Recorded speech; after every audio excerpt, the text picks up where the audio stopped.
And so you're back. I'm done. I'm not doing the song thing. That was last season. Hi. Greetings. And salutations. Are you back from outer space? Just found you here with that sad look upon your face. You know, Right. I should have changed that stupid lock. I should have made you leave your key. If I'd have known for just one minute. second you'd be back to bother me, gone now go. Walk out the dough. I'm done. Hi, Derek Tam-Scott. Hi, Jason Camisa. Is that my name? I don't know. It seems so It is boring. this week. Yeah. Well, it's been so long since anyone has seen you. We have to use your actual name instead of any. What's the word I'm looking for that starts with epithet? I think. Epithet. Whatever. How about nickname? That works. Since anyone hasn't seen you in so long, we have to call you by your actual name. By my actual name, Jason Mary. So here we are. We are back. We are still curmudgeoning. Yes. Mostly Who knows how off many of the we might camera. do, though? This could Sorry? be the last one. Well, we said Oh, that I last time. meant sort of in general, in the real life. I've seen you out in public, and we've curmudgeoned together. Oh, yes. We've complained about things, and In a non-recorded fashion. It just got lost into the ether. Yeah. God, could you imagine? So no one can quote us on any of the horrible things we said. Although there are several things that were horrible that I would like to get on the record, such as how awful the M3 and M4, the new one, are. You want to talk about low-hanging fruit? Come on, that's Sorry. really like, oh, we take a 3-month break, 5 months. I don't even know how long it's been. We take a break and we come back, and the first thing is, my M3 was much prettier than that back in my day. You're right. It's fucking horrible. It's really, so really ugly. heinous. I have seen a great deal of really amusing descriptors, including someone who said that with the U.S. license plate, he thinks it's going to look like a Hitler mustache. You can't say that. You can't. I mean, I was quoting someone else. What else? Someone said that it looked like it had come from the AliExpress catalog. It really does. I mean, the crazy thing was, it does look like a shop. It looks like a Photoshop. It does not look real. Yeah, or it looks like one of those terrible like aftermarket body kits that like sells well in some terrible country but not here. Like, you know, I'm not even going to. I'm say waiting for countries. you to like start listing I'm shithole gonna put countries, my- Donald Trump. Put my foot in my mouth on this front. Questions Places where there's more money than taste, shall we say? Fair enough. I will say that the Like design the country community. of Las Vegas. There you go. For example, the design community is horrified at that front end, as they should be, because it's just not So is the rest of every other community. true. Fair enough. I mean, Have look, you I read the looked at comments on their Instagram and on the BMW M Instagram? The most upvoted comments, like every single one, you just scroll through it and there's nothing positive. They're all just like, this is an abomination. This is heinous. Like, what have you done? You ruined a car that was really great. Like, aesthetically. Yeah, hold on. They ruined a car that was really great last generation when it drove Aesthetically, like absolute aesthetically, ass. Right. aesthetically. So I mean, it was the last M4 was really good looking. It drove like Yes. absolute garbage. So at least now it looks like it drives. So do you like it better now? It's more the wrapper matches what's inside. No, I don't. It does what it says on the package. Does what it says in the package. It makes you looks vomit. Like shit. Yeah. And I had cats growing up. Can you tell? That's the hairball. Just get them on the hardwood floor. Get them off the carpet. Anyway, for all the people that are listening Okay. on the podcast, they're going to enjoy that a lot. It's great. It's going to be like yarfing in their car in their commute. Yeah, so I think I haven't mentioned the M3. So, yeah, some people still commute or commute again. I haven't mentioned M3, M4 on any social media channels because I don't need to. I mean, the car speaks for itself. It's an abortion of automotive design. And this is a company, by the way, that makes the M8 Grand Coupe, which is not a coupe, but is stunningly beautiful. Like, the company can actually make a car that looks good. Even the 3 Series is fine, and the 5 Series is fine, and the X3 is not bad looking. Actually, it's pretty good looking. But so I got to give credit where it's due. This is a company that's not led by blind people, and yet that happened. So it's just led by stupid people with bad taste. How about Okay. Yeah. And there was another weird design thing that was announced today, which is the Z Proto. That wasn't. You mean like This last week. week? Yeah, whatever. Yes, that is I'm looking at considerably it. less offensive. It's actually whatever, like, offensive or whatever the opposite of offensive is. It's offensive. Yeah. It's offensive. if it's not offensive, it's Offensive. offensive. Okay, but here I'm looking at the pictures now, and I think I actually am a little bit offended. They forgot to finish the design. Like somebody put a square placeholder for that lower air intake, and we're like, Yeah. oh, we'll design this later. Oh, you're out of time. Okay. Yes, I agree with that. That is I think the least successful part of it is like it just has this large square opening that is kind of featureless. And I get that it's an acknowledgement of the original 240Z, but the Which had a grill 240Z had a bumper dividing it, and the way that the chin receded on that, like the way all old cars do, the valence, or it's not even a valence, like recedes, down. you kind of lose the fact that there's a large square opening because it's disappearing under the car. And without the dividing bumper, it really is like just very agape. I will say, in the yellow, they show the concept in yellow. With the way they lit it, it's very obvious. I think on the road it will be less. So look, this is still a concept, and they can still change it, and they would probably pretty close to production intent. But I think it won't be quite as noticeable as it is in those photos, because the way they lit it, they sort of lit from the front at a low level, and this doesn't really happen in the real world, and we typically see cars from a little bit higher up than where they shot this. So I actually think it'll look good. I love those 300ZX inspired rear tail lights. I think that's just the coolest thing. I just don't think that rear end works as well with the previous generation Z's roofline. Yeah. Because it was just too obvious that the car is, the roofline is identical to the last car, which makes me wonder if it's actually the same platform as the old car. I mean, they said it's an evolution of it. Uh-oh. This is actually my biggest fear for this car is that it's actually just a 370Z with a facelift and twin turbos. And I have a feeling, for all the hype that this car is getting, because everyone's super excited about it, rightfully so, that it's going to be the same car, which means a 3,700 pound overweight.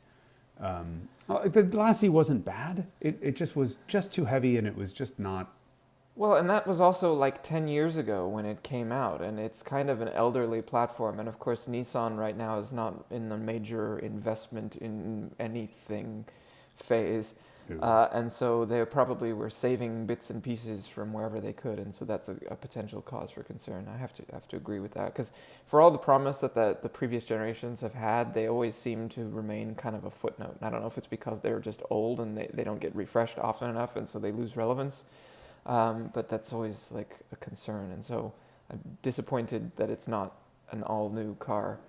Despite the aesthetics being quite stunning. I mean, Yeah, I love aesthetics the rear fascia and the way that it's dark colored, and that to me really recalls the 240Z in a way that I think is great. Mm-hmm.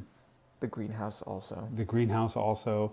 They did a really nice job with design, but I think that's not really enough. My problem is that the 240Z was a world beater, right? I mean, that was a car that was just way ahead of the game. And through the years, Nissan has had marginal successes with the other ones in terms of enthusiast cred. But I really hope this one hauls them out. I love that they're launching it with a 6-speed manual.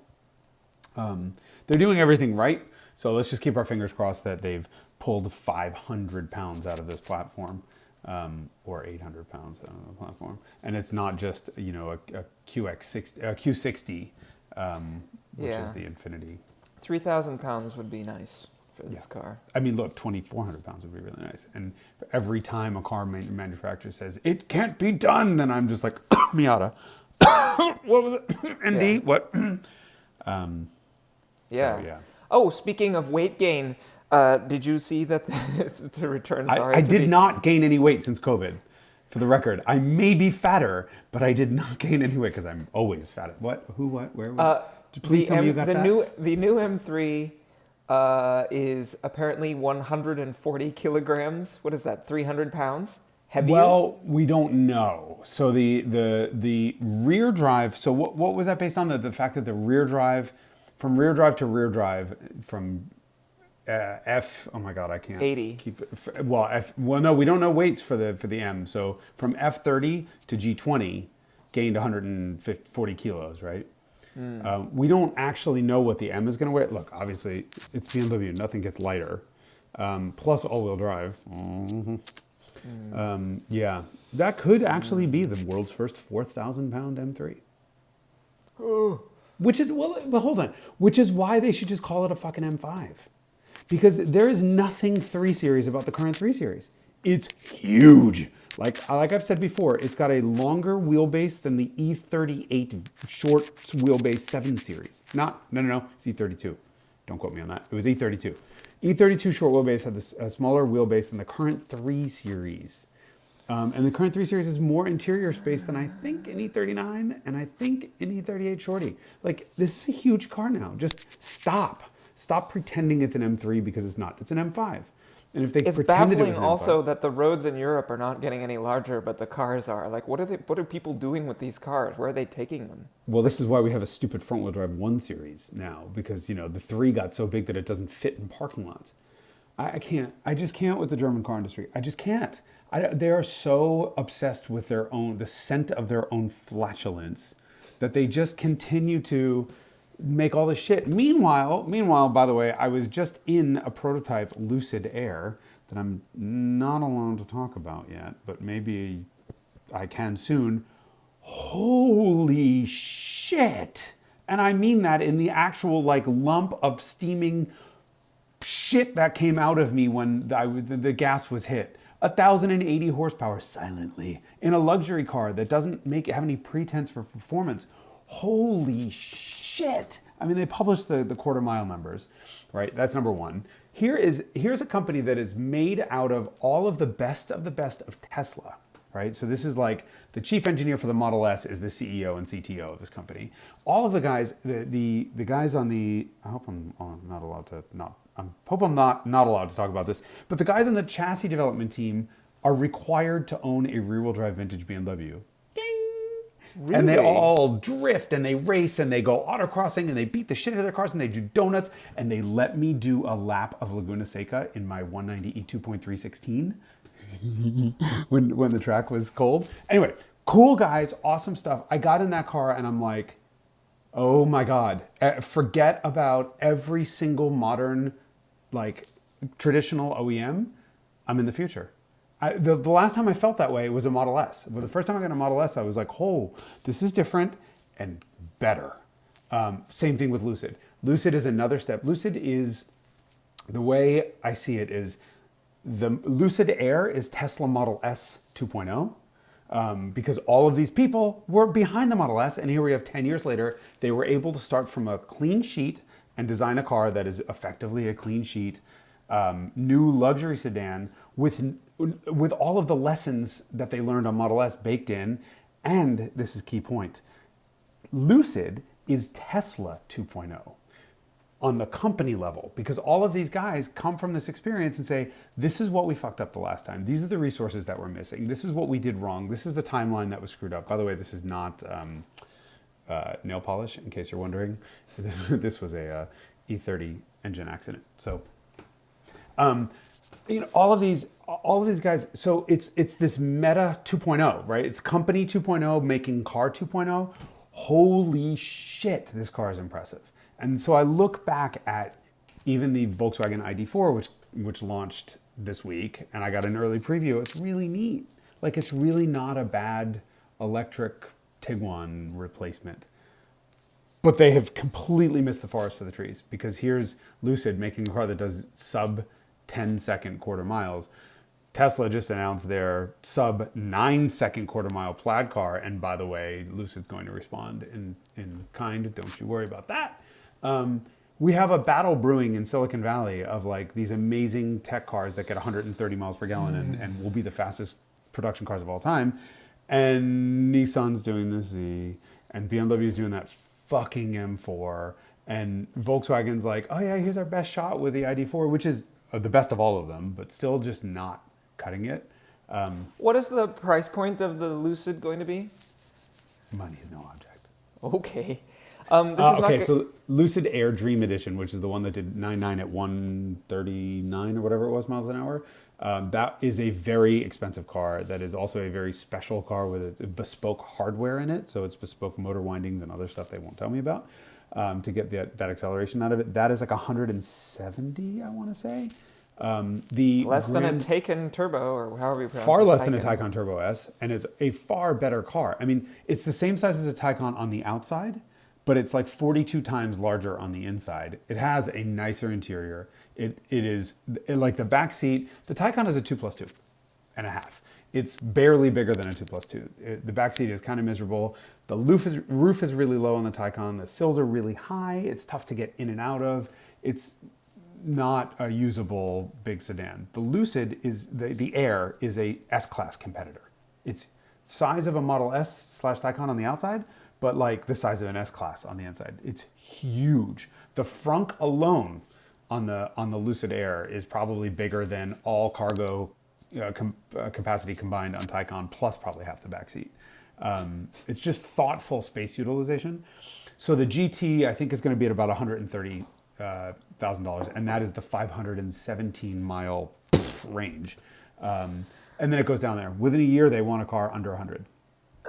So this is not going to sound very curmudgeonly, but by the way, I bought an electric car, but not one of these.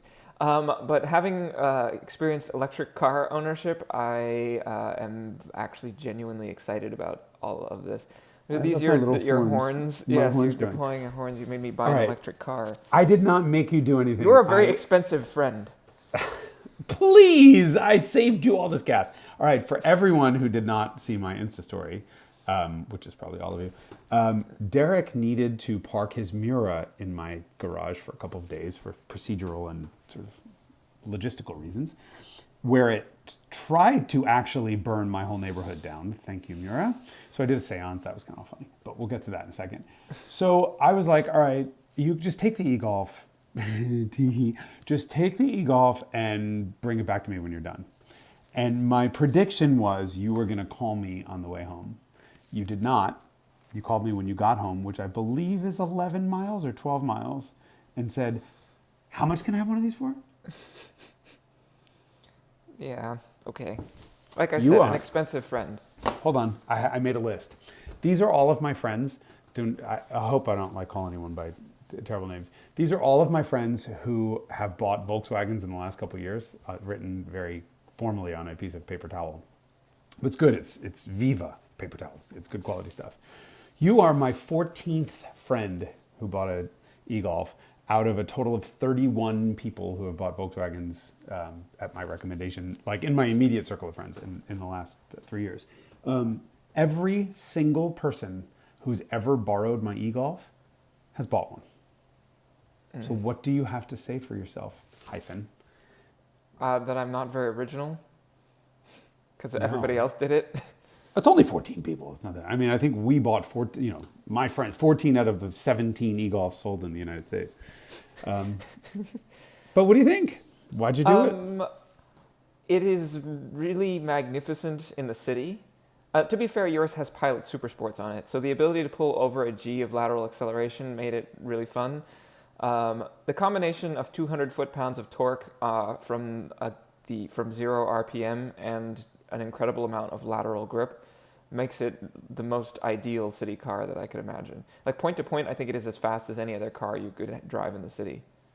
And it's slow. I mean, it's an 8.485 to 60. So imagine what 30. A Model 3. Yeah. But imagine what a Model 3 is like in traffic. This is why I say even a slow EV is faster than a Veyron in city traffic. I mean, the Model 3 performance, obviously, for considerably more money is like just the face-bendingly fast, especially at low speeds. But yeah, I mean, it's an incredibly useful device that is actually really enjoyable in the right environment. Like, it doesn't notice hills. I mean, living in San Francisco, there's some huge hills, and it just doesn't care. Like, it doesn't notice them. I remember this about my BMW diesel also. Like, obviously, torque is what gets you up hills, because the cars, both of these cars, which are really torquey, like you go up a hill and it doesn't seem to behave any differently going up a hill versus on flat ground. So, and also it's just nice to have something that's not like expensive because I mean, my daily driver is a V8 four-wheel drive Mercedes wagon that's 15 years old. Periodically expensive air suspension things go wrong and it's $2,000. Whereas this thing, it's like, warranty. You could put miles on for free basically. Yeah, I mean, look, the form factor of a Golf works really well in San Francisco because geographically, it's hilly. Everything is really small. The roads are narrow. Parking spots are small. Yep. So a Golf is actually, my Golf, I did not realize this, is my biggest car. It's my widest car by quite some margin. But it's still a tiny car by, new car standards. And it just works in the city of San Francisco.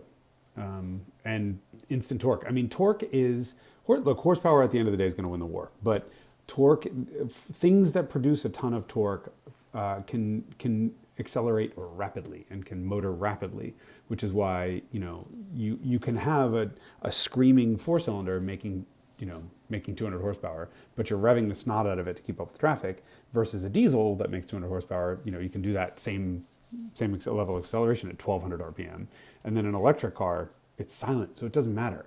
Like there's no like up to acoustic 30 difference. miles an hour, short of a Tesla, there's pretty much nothing else that can beat me off the line in my e-Golf, certainly in the city environment.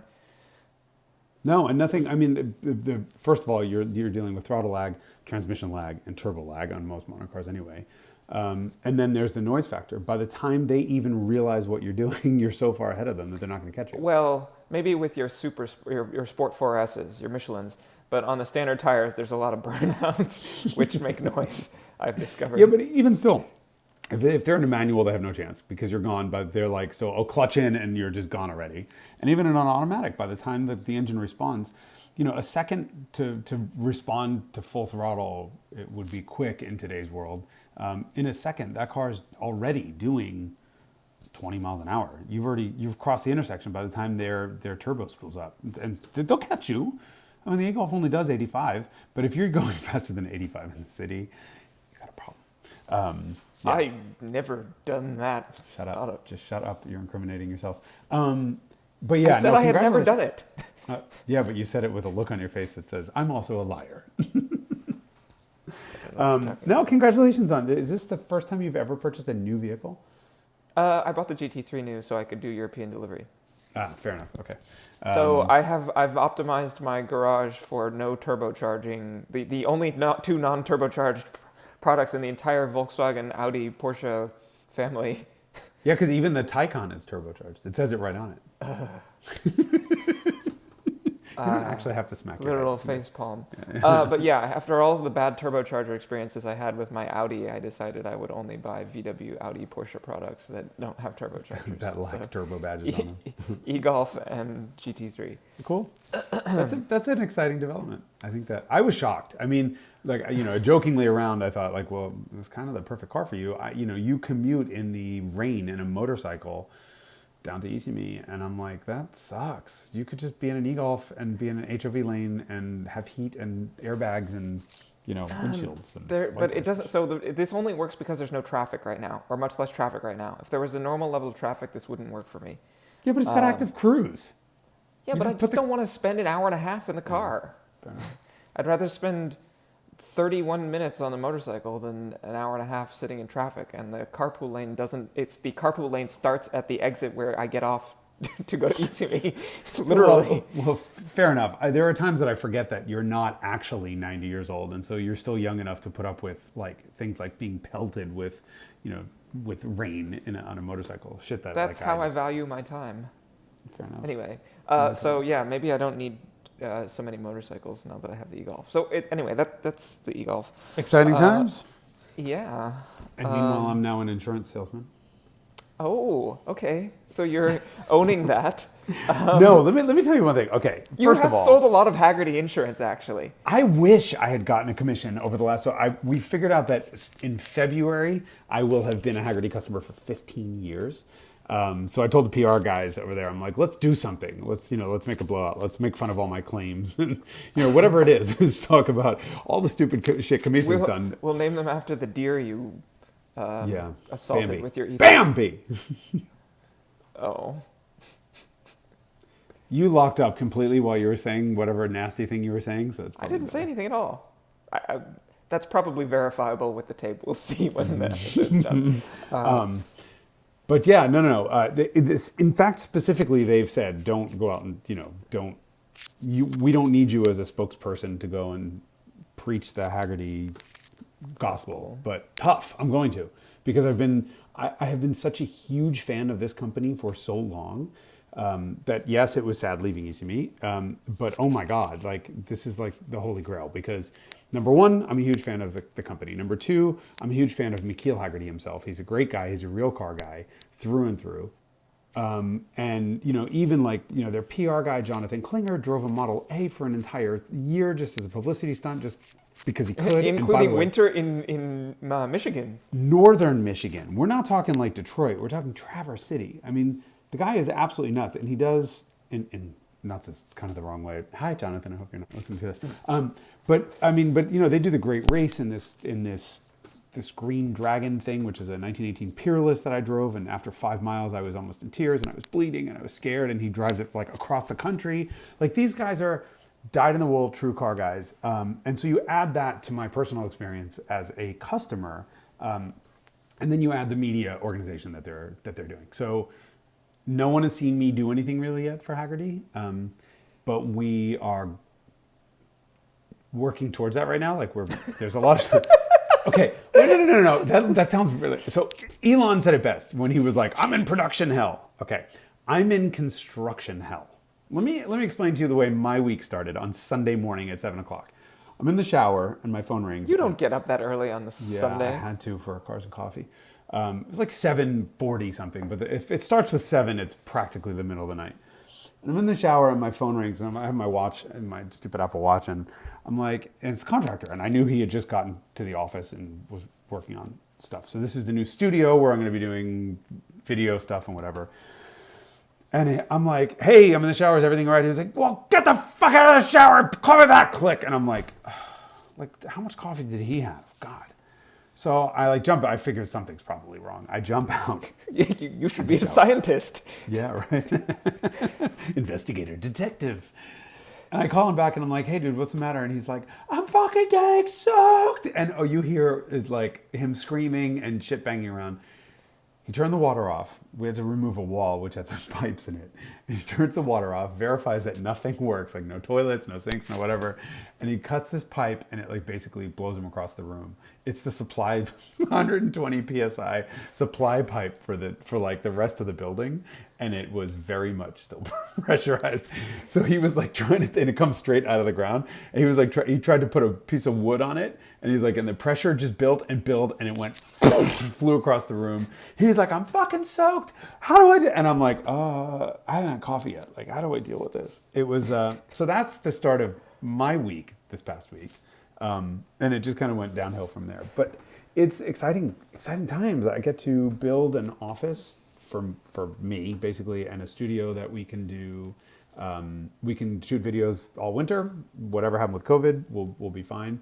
Sort of, I think you're going to see, basically, I'm going to be doing the same format stuff that I was doing with ECME. I think that stuff worked. I like the Texplainer show. I'll probably expand it a little bit. Mm-hmm. And then the Spotlight show we'll rename and rebrand and try to think of, a couple little different ways we can make it better. But basically, I think I like that. I like doing it. It was a neat format. It was COVID safe. And it let me read a lot of books, which is great because every one of those episodes I read a lot for. Mm-hmm. And then, of course, the stuff that, without getting into a million reasons why I really couldn't do at ECME was the big videos, the sort of, I call them the Top Gear segments, or the, Motortrend Ignition segment, or the, the icons, what we call it. I mean, yeah, this is when you have a corporate entity behind you with millions of dollars to spend on content that was previously supposed to be for events that can no longer happen, and you get a ton of money that they're just like, go be fruitful with this money, Jason. I mean, I didn't get millions, unfortunately, but I mean, look, the sort of icons videos are outrageously expensive to produce. I mean, if you're talking in the TV world, like if I were to do, if you were to look at what Top Gear spends per 10-minute review segment, you're talking high six figures, right? I mean, that's $500,000 to $1 million to do something of that sort in TV land.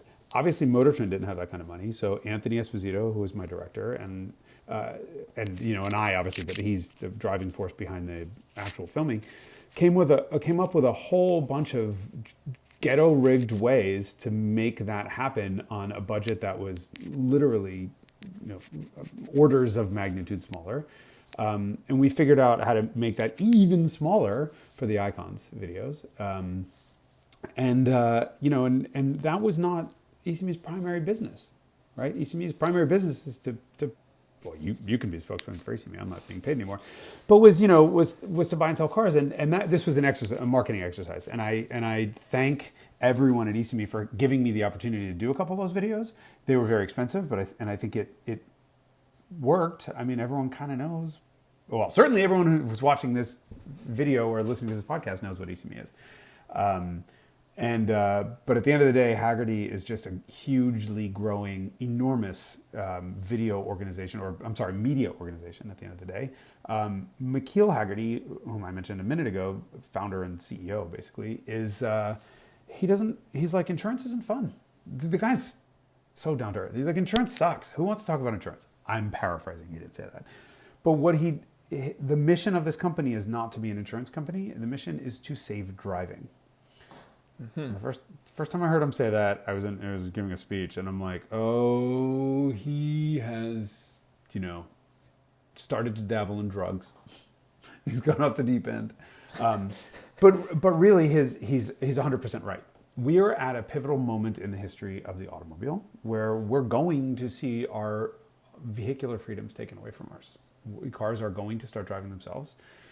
It has already happened that older cars are not permitted in city centers in Europe, and it's going to happen in the US too. Emissions regulations are going to strangle the cars that we have. But what an exciting world when we have things like, the Lucid Air and Tesla and Rivian's coming up. And I mean, this is all great. We're exchanging one thing for the other. But McKeel realizes that the only way that we're going to be able to preserve the classic cars that keep Hagerty's lights on, right?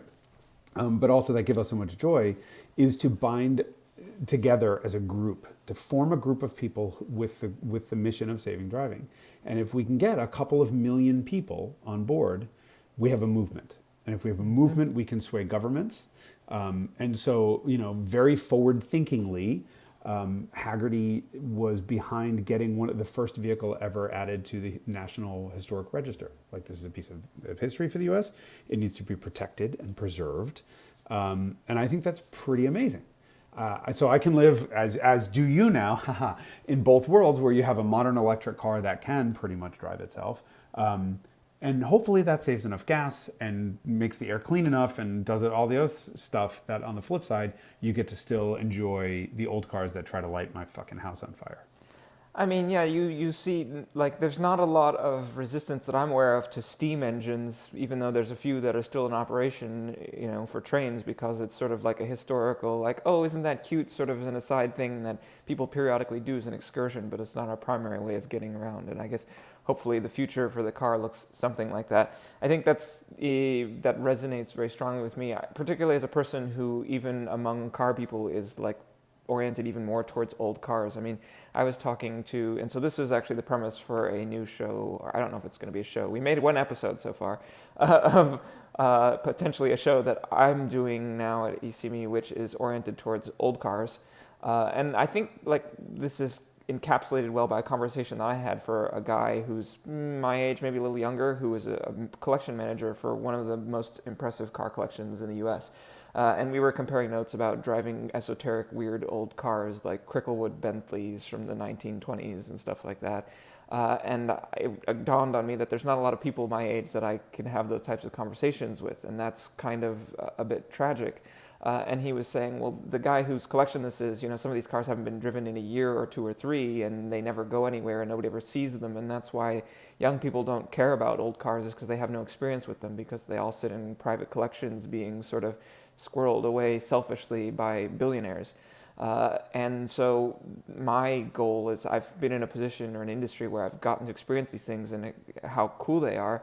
And I think a lot of people would be really into them if they had some way to experience them. And so I guess one of the goals of this show, if I continue to keep making it, is that to get people to experience old cars the way I do and see what the appeal is. Because if you leave them to the people who own them, they're not going to get out much. And that's part of why the Miura, for example, I just drive it a ton and get it outside as much as possible. I mean, my brother set up a photo shoot with some 22-year-old kid, and he was, he was like, "How much does this car cost?" And I told him, and he thought I meant a tenth as much as it actually costs. Like he had no idea what the car was or what its significance was or anything like that. And once, like, he thought the car was super cool, he just never had experienced one in person before. And that, you know, if we can't be bringing all these cars out and putting them in front of youths in the real world, which, you know, if affects 50 people at a time, then at least try and get the exposure through video. So that's, I would say, the goal of this new show that I'm trying to do. We're basically taking the same money that we would spend to make Jason spotlights and focusing that money on displaying the car, because people would rather look at a car than me, and they would rather look at Jason than, you know, they're spending the money that we spent to capture Jason on capturing the car instead. That's kind of the premise of the show. So it's not super expensive to make, but hopefully it'll be interesting and like capture what the car is like. Well, I think you put your finger on something really important. I mean, every single time I meet an old car, you know, something that I really don't know anything about, you get someone who knows the history of the car, the significance of the car, and they start talking about it, and the car becomes interesting because there's always a story and there's always something cool about it and there's always something neat about it. And I think you're onto something there. I want to watch whatever you say, as long as it's not on, like, I'm trying to think of a way to make fun of you. It's not working. You know, For once. For once, yeah. That's all right. The name hyphen stuck. I've won. I mean, oh, I named my e-golf hyphen on the little hyphen golf. No, like you have to choose a name for your car or something like that. Oh, and nice. When you set it up, when you first get it, and I called it hyphen. You should get hyphen as your license plate. Although typical California DMV, they'll probably reject it and say that's profane. It's not available. Yeah, but you do have, you should never refer to your e-golf as an e-golf. You should refer to it as an e-hyphen golf. That's true. Emphasis on hyphen. E-hyphen golf. So I have an e-golf, you have an e-hyphen golf. But no. I think you're totally right. There's always a really cool story, and if you find, I've never met an old car that I didn't think was interesting. You know, I did a collectible classic 10 years ago on an AMC Pacer. You know, and this is a car my parents had when I was a kid. I think like probably 4, 5, 6 years old. And you know, of course, I remember that. But the significance of this car, like, it was a whole new world. It was. Somebody came up with the idea that wide is actually expensive. So interesting, when you're producing cars, it's cheap to make a car long. It's very expensive to make a car wide, because then your windshield becomes wider, and that also adds a lot of weight. But everything you add width-wise has to be structurally sound the whole length of the car, whereas length, it doesn't really matter. You can just sort of expand it. And AMC came up with the idea that the luxury that we really want is a wide car, so that was a lot of, you know, shoulder room and elbow room, but there's no reason for these huge 4 feet long overhangs and other shit like that from the 1970s. So they came up with this idea that a small wide car with a huge greenhouse so you could see out of it. And when you look at period reviews of the car, people lost their minds over it. Like, it was something totally different. By the way, it was also supposed to have a rotary engine, which is why the AMC Inline 6 sat half under the hood and half in the car. It actually came through the firewall because it was never designed for a big, long engine like that. So you think even something like an AMC Pacer has a really and cool this is development before story. you even get to the story of a specific car, because oftentimes you'll talk to a specific person about their specific car, and they'll be like, "This one has been in my family since the dawn of time, and I was conceived in it and came home from the hospital, and it was previously owned by the Prince of Dubai," or whatever. I mean, there's always a story with the car, and so there's the story of the car, like that model, but also like specific examples, and that's one of the other things about old cars that becomes really cool, and it's really fun to go up to old folks at car shows and just get them talking about their cars, because invariably there's a story. Yep, I'm now that guy. I was lecturing one of the poor Lucid engineers on the 2316. Because interestingly enough, like it was like a 40-minute downtime on the track, and I'm like, hey, I'm gonna be that guy. Like, if the track's cold, can I just do a lap? And they're like, yeah, right, one. And I'm like, it's a Mercedes. It's on 35-year-old original brake pads. And at Laguna. I'm not gonna go do a 40-minute track session. I just want to see what the car's like once. And I expected it to be horrendous. It was, in fact, completely the opposite. The single best balanced front engine rear wheel drive car I have ever experienced on a racetrack ever. That's a completely different discussion. But I came back in and he's like, "Oh, that's a really cool Mercedes. Like, why does it have a manual? And is this like the M3 competitor?" And I, of course, start the whole like, No, silly the you. M3 is the 190 Cosworth competitor, actually. Right, exactly. But he had known nothing. I'm like, "Look at your 500 horsepower M3 over there. Thank you. You can thank this car. This is the reason." And he was, I think, like rolling his eyes, like, "Here's the old guy talking about cars." But he's like, "Yeah, you're right. You drill down in anything, there's a cool story behind anything." I'm like, "This is the coolest story." But you're right. Yeah, I mean, there's always a cool story. And of course, then the question is, how did you get this car? And whatever, blah blah blah. So you're definitely onto something. Maybe I'll steal that idea. I'll do those videos for Haggerty. Yeah, and just blow up the budget, and with the access to cars that you have. Listen, well, okay. I'm in construction hell. It may be months before I can film anything at this point because I'm building a studio and this stuff doesn't happen overnight. We'll just come up with some more boring content that you can't copy then. Okay. Well, no, so we are, I didn't mean to introduce this other content idea like this, but we are actually, this will, I think, will perhaps be less interesting to the mainstream audience, but I think for the people who are true enthusiasts or who are like really hardcore nerds, I think this could potentially be interesting as sort of interview series that we're doing with a few folks in Europe. The first one will be on this guy named Marcel Massini, who means basically nothing unless you're like a really hardcore vintage Ferrari guy. But he just has basically production records for everything. Like if you want to know about your car, you don't contact Ferrari. You actually contact this guy, Marcel Massini. And he'll be like, "It was originally sold this date. It was this color. It was sold new here. It was like ended up in Los Angeles in 1979. Like he just has everything. And you give him, I actually don't know how much money, but like you could have basically nothing about a car and you can give him some money and then he will tell you like the car's entire story. And he has these incredible records that I don't know how he gets them.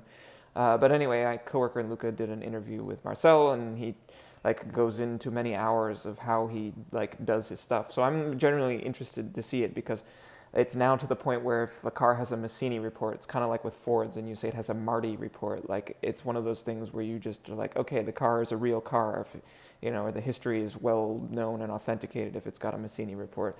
So we're doing some interview series with him also.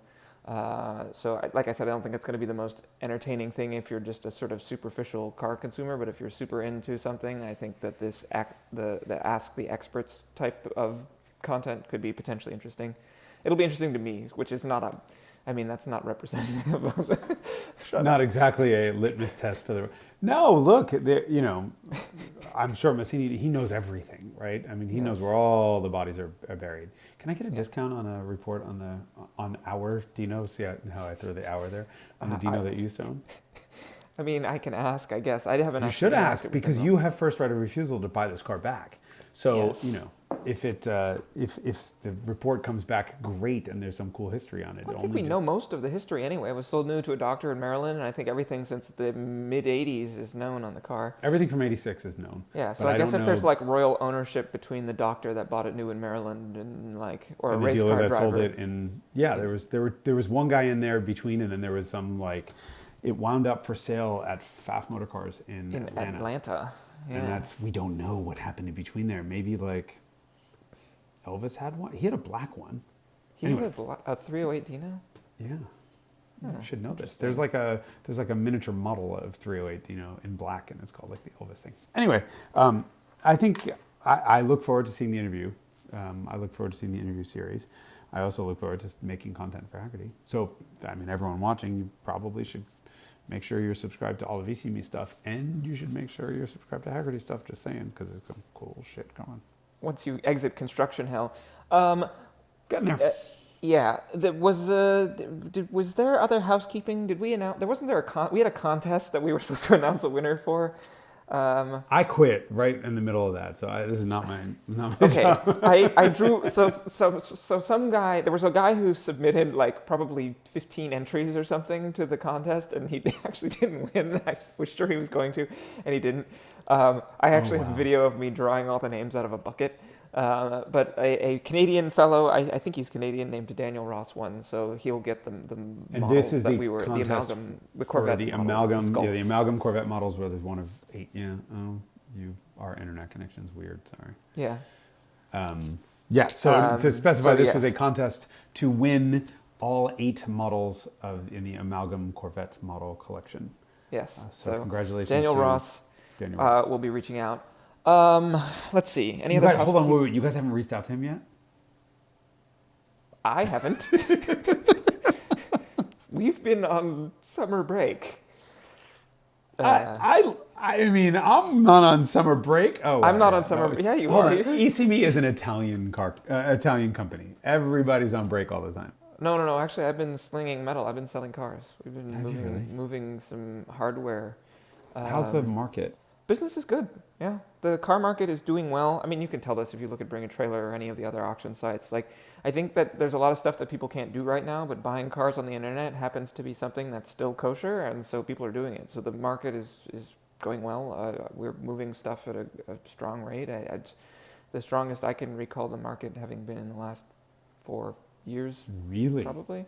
Well, Okay. I don't know. Maybe it's a representation of product shift also. We do more new cars than I have historically done, and maybe the old car world is still a little bit sleepy. But I'm seeing action in old cars also. So Just a lot of yeah. transaction volume or prices Yeah, doing just well also? it's just that cars take. So when the market is slow, it takes forever to sell a car, and you sometimes get someone who agrees to buy it, and then they're like, "Oh, actually, I can't buy it. You know, I couldn't get financing, or my dog's psychologist said I should be buying something else, or whatever."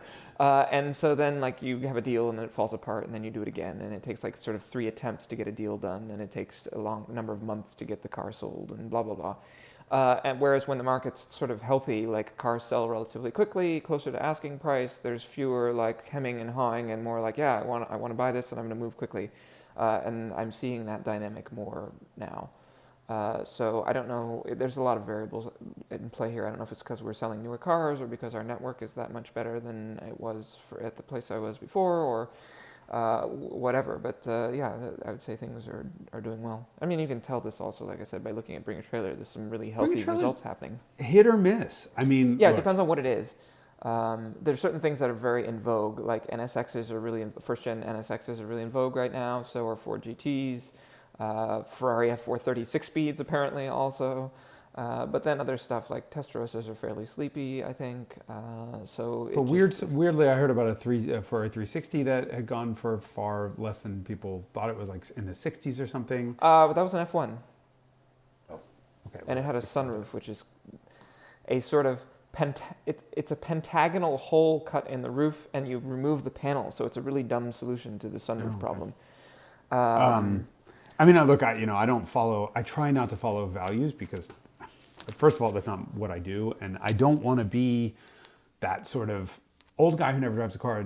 And exactly what you were describing a couple minutes ago, the guy who just parks the car and never drives it and is only concerned about its value.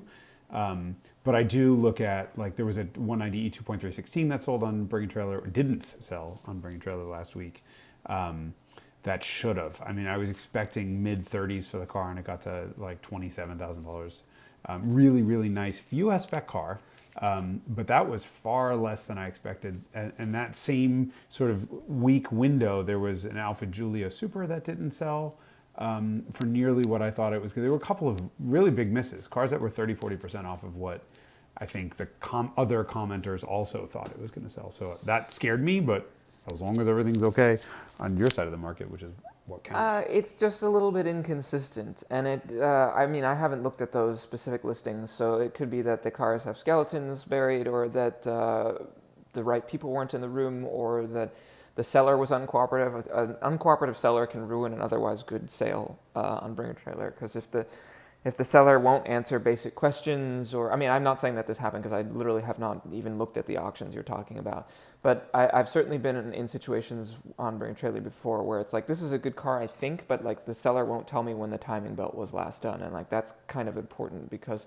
it represents 10% of the value of the vehicle in order to do it. And if they're not answering that, like, forget answering like more detailed questions about other stuff. So that can potentially be at play also. It's a little bit hard to read, but I think that if you you aggregate sort of the figures and performance, I'd say things are certainly better than I thought they were going to be when the pandemic sort of lockdown started in March. I thought the world was going to end, and it really has done the opposite. So that's good. Good. The one that I'm watching right now is my friend's 92, I think it is, NA Miata. It was just listed on Bring a Trailer yesterday, so I'm basically plugging Oh, this is the one that has no miles, right? 6,700 miles on it. God, how can you have such a joyful driving car and not drive joyfully Because in he's it? got 9 cars. Well, not him. I'm not blaming it on him. I know he's only had it for a couple of years, but how does the car? Oh, he's had it for 11 years, I think. Yeah, so he basically, so the story in this, he grew up in Australia, and he had a red, I think he bought Miata when it first came out. And when he moved to the States, he's like, well, I don't need it as a daily driver. It's sort of a collector. I want the nicest one. So he spent like a year or some large amount of time looking for it. Found this one. It was owned by this woman who was setting up Abercrombie and Fitch stores. So she was traveling around the country and like opening stores, and she just never got a chance to drive the car. So he bought it with X amount of miles on it, like something less than 6,000 miles on it. And I've driven the car, and I got a chance to spend a bunch of time with it because our friend Tim, who does Concours preparation for Pebble Beach cars, did a once over on the car. The car is perfect, and of course I talked to Mark, the owner of the car, and I'm like, look, perfect is one thing, but Concours perfect is something else. This car deserves to be perfect. Tim's here. He had a client cancel, so he's got an opening. Do you want him to do your car? So he did a bunch of Mark's cars. He's a Milano with like 28,000 miles on it. That's absolutely spectacular also. Milano Verde. Milano Verde. But a red one, a red green. Anyway, Correct. It's an Alfa Romeo. Right. So the Miata spent a couple days here at my house, and I just couldn't stop touching it. I mean, I've never seen a car that's this brand new, this old. I was underneath it, just looking around, and just kind of watching Tim work. I think this is probably, given that McKeel has, Haggerty has like, I think a 9,000 mile Miata that's like showroom perfect. I probably am going to get in trouble at work for saying this, but I think Mark's car, the one that's on BAT now, is probably the nicest Miata in the world. It's certainly nicer than all the ones that Mazda has in their museums. You think it's nicer than mine? My 160,000 mile track car, that's like 4 shades of red. Internet connection problem? Mine has had a lot of joy, a lot of joyful motoring. Yes, yours has had far more joyful motoring than this 6,700 mile. In fact, I did more horrible things to yours than I did to Mark's. That doesn't surprise me, as it should be. Well, I was told, go shake it down. You just bought it, and I went on my little suspension test loop here, and it failed miserably. So I've raised the ride height. That. Yeah. I mean, the only thing really wrong with that car was that it was just too low. I mean, yeah, it was intended for track use where there aren't any bumps that sort of. There was body, like actual chassis to road contact when I was driving it, which is not a nice sound. But it's a Miata. I mean, they're amazing. They're fun. They're just, they're inexpensive. They're reliable. They're robust. And you're doing a rally in it. Oh, yes. That's right. Tomorrow. Yes, Sorry, hold tomorrow. on. Now that you know when we're recording this. You're doing it tomorrow. I will be in construction hell, so I have a flooring guy coming at 7:30 in the morning, which is when I need to be leaving for the rally. So I'm hoping I can be like, hey, nice to meet you. That color, this floor. See you, bye. And then join you guys on the rally. This is one of those driving while awesome coastal range rally. What are they calling it? CRR home? It's from home. You're CRR from home because you're not going out for driving for days and days. You're starting at home and finishing at home. I think actually the rally, I haven't gotten the route yet. I think it finishes near my house, so I'll probably just be on the side of the road with a checkered flag going, what's up? No, I hope to join you guys. Because look, the world's falling apart. What do we have left? Our cars. Mm-hmm. So get out there and motor as is permissible and do so in a legal and safe fashion at all times. Yes, and then come back and join us next week. And me. Yes, exactly. And come back and join us next week. We're going to do, so the deal with this curmudgeon is I am no longer with Easy but I enjoyed doing the Curmudgeon show, and obviously Derek is a good friend of mine, so it's fun to get an hour during the day, during what would otherwise be a work day, to hang out. We're going to do these as long as I can. I can't make any promises, but I actually think it is in everyone's best interest, and by that I mean Haggerty's. That's why you pitched Haggerty so hard in this episode. I think at the end of the day, demonstrate that it's beneficial for both parties. Yes, and look, they're like, do not go out and be some spokesman role. But I will at one point. We will be doing an episode about the difference between a stated value policy and an agreed value policy. And this is something I've wanted to talk about for a long time because I had personal experience with my Scirocco got hit in 2000, and then I hit a deer and that was when I was insured with State Farm, and then I hit a deer in like 2012, I think, in the BMW. Was it that long ago?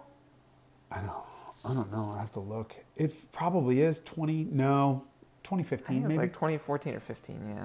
Somewhere in there.